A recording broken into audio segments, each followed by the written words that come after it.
Testimonio de José Spínola, un abogado que trabajaba para Odebrecht como una especie de fachada de intermediario entre la Caja 2, el Departamento de Operaciones Estructuradas, que sabemos era una fuente de dinero ilegal, y los funcionarios a quienes Odebrecht querían hacerle llegar algunos pagos.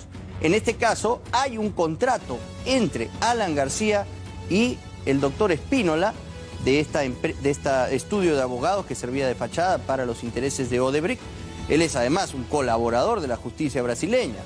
En este contrato se da cuenta del pago de $100.000 provenientes de la Caja 2. Ahí está el círculo cerrado y configura el delito de lavado de activos. Más sobre el detalle de esta grave imputación que pesa hoy sobre Alan García en el siguiente informe de Daniel Llovera.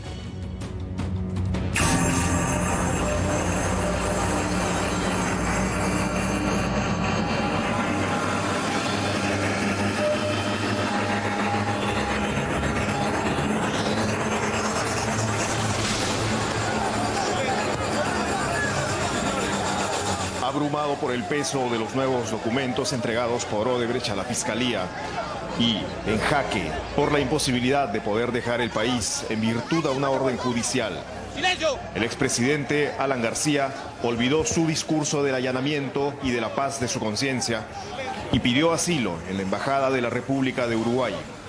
La historia y los hechos dicen que otra vez García busca evadir la justicia. Apenas ayer, García anunciaba que se allanaba a las investigaciones. No es ningún castigo estar 12 o 18 meses en el Perú. También elaboraba su propia teoría sobre las razones por las cuales un juez dictó impedimento para que salga del país durante 18 meses. Hace apenas unos días, nadie se hubiera imaginado ver al líder aprista afectado por una medida de ese calibre. Yo sé que todo esto responde a una escalada en la cual lo que se busca es crear autos de fe, hogueras, para distraer al Perú de lo fundamental que es su situación de empleo, su situación de anemia, su situación de precios y la falta de crecimiento nacional. Un paquete de documentos enviado desde Brasil por la propia empresa Odebrecht definió la situación del ex jefe de Estado y apuró la decisión del fiscal José Domingo Pérez para pedirle al juzgado que prohíba que García abandone el país por 1 año y medio. El jueves temprano se supo del contenido de esa noticia bomba, cuando IDL Reporteros publicó los papeles en el mismo instante en que el expresidente llegaba a la fiscalía para rendir su manifestación como testigo. Allí se dio con la sorpresa de que su situación había cambiado. Ya no era más testigo, ahora pasaba a ser investigado.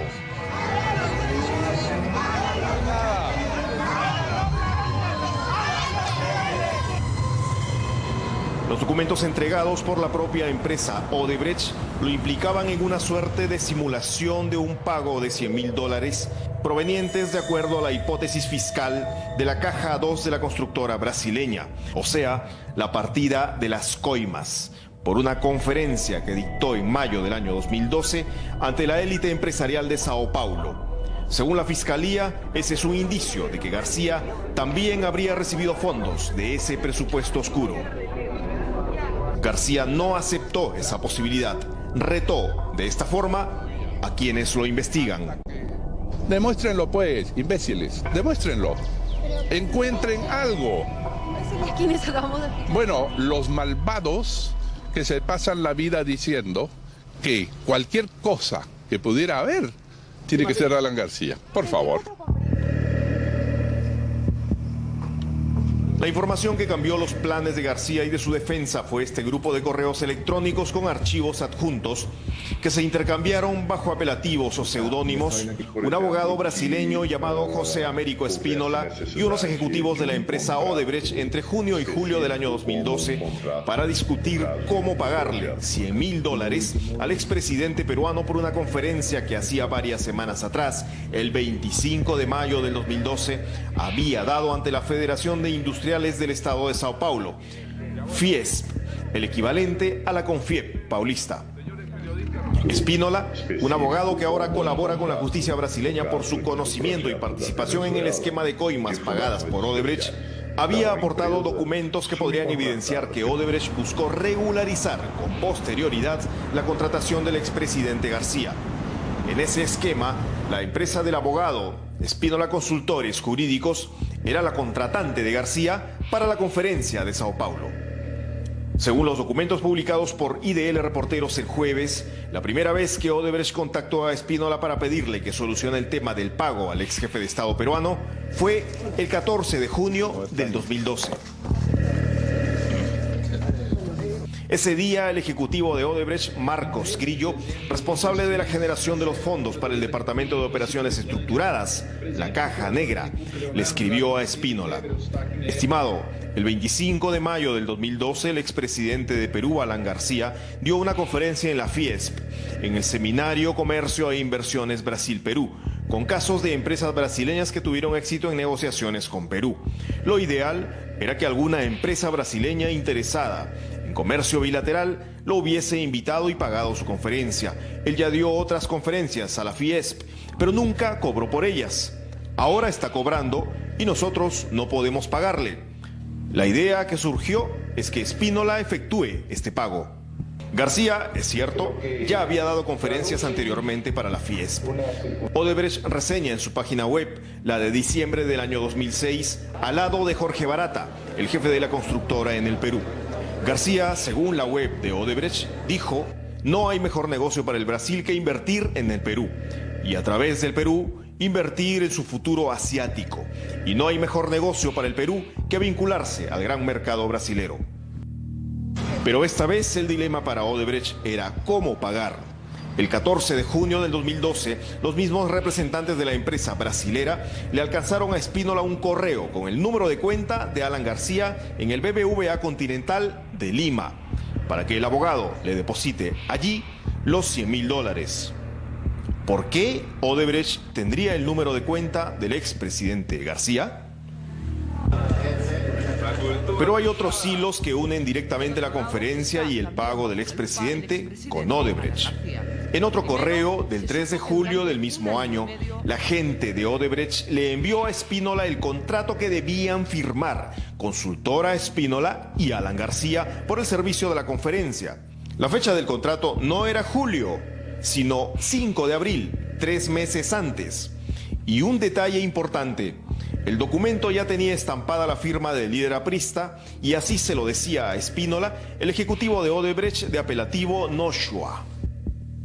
Después he visto ahora, hace 2 días, que tenían un conflicto entre ellos para decir ¿y quién paga este dinero?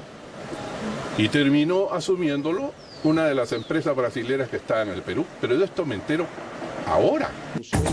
El expresidente y su defensa han señalado que él no tenía por qué saber si el dinero que le pagaron provenía de la partida de las coimas. La Caja 2, como se le llamaba al Departamento de Operaciones Estructuradas, fue implementada por la empresa Odebrecht en el año 2006 para expandir agresivamente las inversiones de la empresa a cualquier costo. Y si bien Lavajato estalló en el año 2014, para el 2012 ya había denuncias periodísticas. ¿Cuándo se supo lo de la Caja 2? ¿No es hace un año? ¿Y cuándo fue el contrato y la conferencia del señor Alan García? En el año 2011, hace 6 años, señor. ¿Pitonizo tenía que ser para saber que en 5 años se iba a saber lo de la Caja 2? Señor Alan García no tenía forma de cómo saber. Si acaso ha sido así, que estos recursos provenían de actividades ilícitas, señor. El señor era un conferencista internacional y como producto de ello dio esta conferencia en Brasil, en Sao Paulo. Así que acomodemos los tiempos, señor.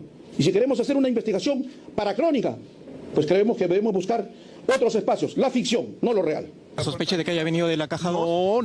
No ha venido de la Caja B. Y finalmente, en ese momento, querido amigo, ¿usted sabía que había Caja B en el año 2012? Nadie sabía. Aquí IPIS, los periodistas y todos los que ahora hablan, cobraban anualmente a Odebrecht. ¿Era de la Caja B? Yo no lo sé. Pero es que en ese momento, ¿quién sabía que Odebrecht era un sindicato empresarial que estaba corrompiendo a medio mundo en el continente? Si yo lo hubiera sabido hoy día, y me dicen, ¿lo contrata? No, muchas gracias. También sostienen que la conferencia no fue un acto simulado. En efecto, no lo fue. La conferencia de Sao Paulo está reseñada en la página web de la Fiesp y en otros medios especializados. En realidad fue un seminario. Se llamó Comercio e Inversiones Brasil-Perú. Incluso Jorge Barata, el hombre fuerte de Odebrecht en el Perú, disertó en una de las mesas. Barata había ido a Sao Paulo y retornado a Lima en los mismos vuelos que tomó Alan García. Entonces, Barata podría, tal vez, conocer detalles de aquel seminario. Además, en noviembre del 2017, Marcelo Odebrecht ya le dijo a la Fiscalía peruana que su empresa le había pagado a Alan García por conferencias. Para su defensa, el ex jefe de Estado tendrá que demostrar que los tratos los hizo única y exclusivamente con el abogado brasileño José Espínola y no con la empresa Odebrecht. ¿Qué le dijeron cuando tomaron contacto con el expresidente García acerca de quién sería su contratante? ¿La Federación de Industriales de Sao Paulo o el señor Espínola? A ver, Fiespi era la que estaba interesada en contratar los servicios. Y Fiespi se iba a encargar de organizar el evento, pero quien hacía las gestiones, ¿no es verdad?, era el estudio Espínola, que no necesariamente el propio Espínola, sino inclusive en el contrato firma una tercera persona, que es, entiendo yo, la representante. ¿Y el señor Espínola hacía las gestiones por encargo de quién? Entiende, por Fiespi. O sea, Fiespi es la entidad, el gremio, que es el que busca la conferencia de Alan García. Pero ustedes tienen documentado el contacto, la coordinación previa entre Fiespi y el señor Espínola. Ahora, mira, estamos hablando de un evento de hace 6 años. Lo que ha tenido mucho cuidado el expresidente García es en acopiar la información referida a contratos y a pago, que es lo que fundamentalmente él tiene que de alguna manera acreditar tanto desde el punto de vista fiscal como una transparentar su información, como que lo ha hecho a través de la publicación de un texto donde están todos sus ingresos y egresos. Entonces, él básicamente lo que se tiene es el contrato y el medio de pago que se hizo a través del Banco Continental. El resto de documentación, digamos, que se dio en el entorno para la contratación, para el viaje, etcétera, es documentos que se están gestionando y están buscando. Además, para una respuesta categórica a la Fiscalía, el expresidente García también podría considerar presentar documentos sobre las coordinaciones que debieron haber hecho Espínola y la Federación de Industriales de Sao Paulo para contar con los servicios del conferencista. Si el evento fue público, si la contratación o el interés fue gestionado por la Federación de Industriales de Sao Paulo, ¿por qué no se facturó a la Federación Industrial de Sao Paulo y más bien se facturó al señor Espínola? Ahora se conoce que el señor Espínola coordinaba previamente con personajes de la empresa Odebrecht. Por Eñeves, por Eñeves. N se dice. N, ya, por Eñeves. No es inusual que un tercero, que es el que intermedia, haga este tipo de gestión y a través de esta persona se pague. No es inusual en este tipo de eventos. ¿Se produjo en este caso? Se produjo en este caso.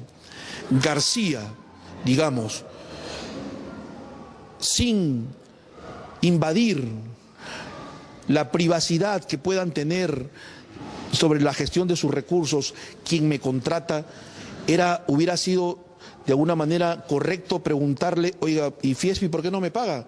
Bueno, señor García, hasta ahí nomás. Fiespi me ha encargado a mí. Yo soy el que estoy haciendo la gestión. Aún busco a otro expresidente. Pero no tiene nada de malo preguntar. De hecho, cuando usted es invitado a universidades, usted pregunta, ¿a quién tengo que facturar? No, a ver. Pero por eso te digo, o sea, por esa misma razón. Esa es una pregunta básica, doctor. Por esa misma razón. El coordinador de estas actividades del presidente García, ¿quién va a facturar? Espínola. Muy bien, Espínola. ¿Y cuál es el problema? Espínola podía facturar, ¿era inusual? No, era usual. Y eso es lo que pasó en esta oportunidad. Por eso, entonces, esas comunicaciones entre el presidente García y el señor Espínola tienen que existir. Tienen que existir más que del presidente García, del coordinador o su asistente, que es finalmente la persona que se encarga de hacer este tipo de gestiones, más no el expresidente, ¿no? O sea, el presidente, oye, ¿cuánto me vas a pagar? No.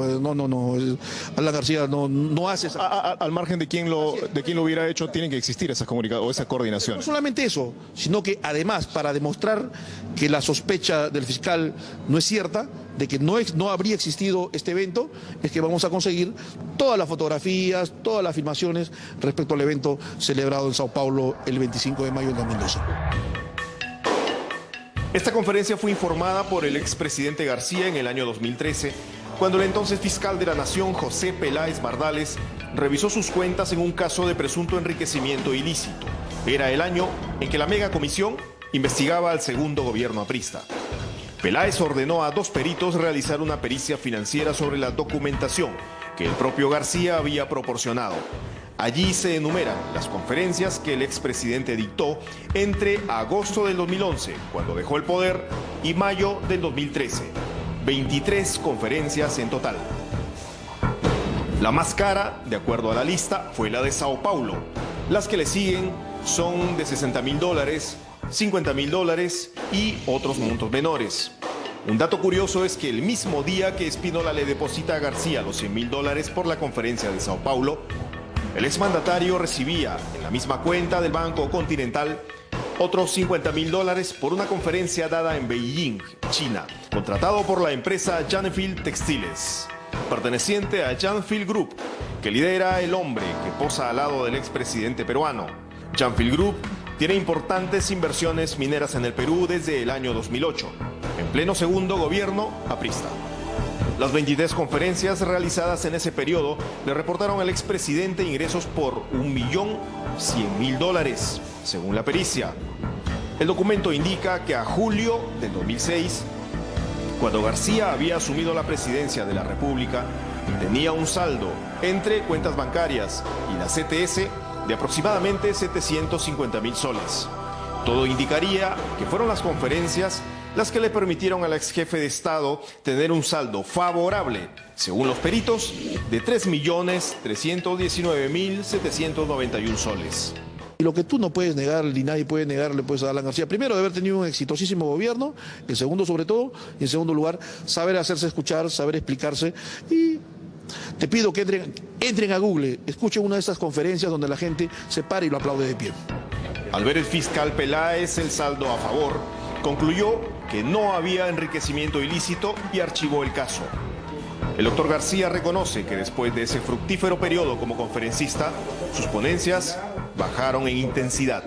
Desde que fui candidato en el 2015, el ritmo de conferencias bajó por una razón elemental, porque hay nuevos expresidentes que ocupan el sitio de uno. ¿Cuál fue la última que Ya no es una novedad, ya no recuerdo, de 36.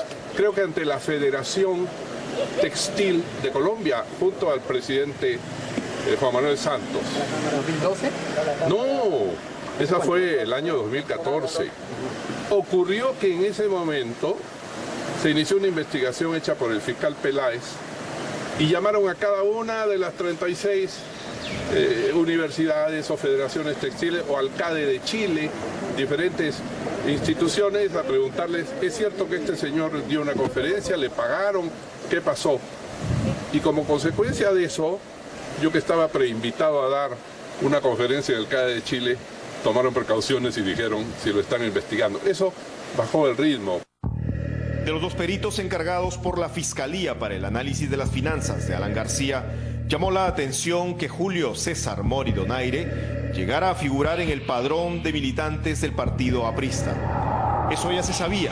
Lo que no se sabe aún es que en marzo pasado, como lo acredita este oficio, la defensa de José Nava Mendiola, gerente general de Transportes Don Reina e hijo del ex secretario de Palacio y brazo derecho de Alan García, Luis Nava, presentó al perito Mori Donaire como su perito de parte en la investigación por presunto lavado de activos que se le sigue en el despacho del fiscal José Castellanos. Una de las obras en las que los camiones de Transportes Don Reina prestaron servicios fue el Metro de Lima. Por coincidencia, el mismo proyecto por el que hoy el expresidente García tiene impedimento de salida del país. Todos estos elementos, más los que arriben de Brasil y de Suiza en los próximos meses, o quizás semanas, pueden definir el futuro de quien fue 2 veces presidente del país. Por lo pronto se sabe que el exministro de Comunicaciones del gobierno aprista, Jorge Cuba, está dispuesto a contar todo lo que sabe y se conoce también que el líder del partido de la Estrella hará lo posible por evitarlo. Ya lo ha adelantado. En su caso, se puede afirmar aquello de que esta historia recién comienza.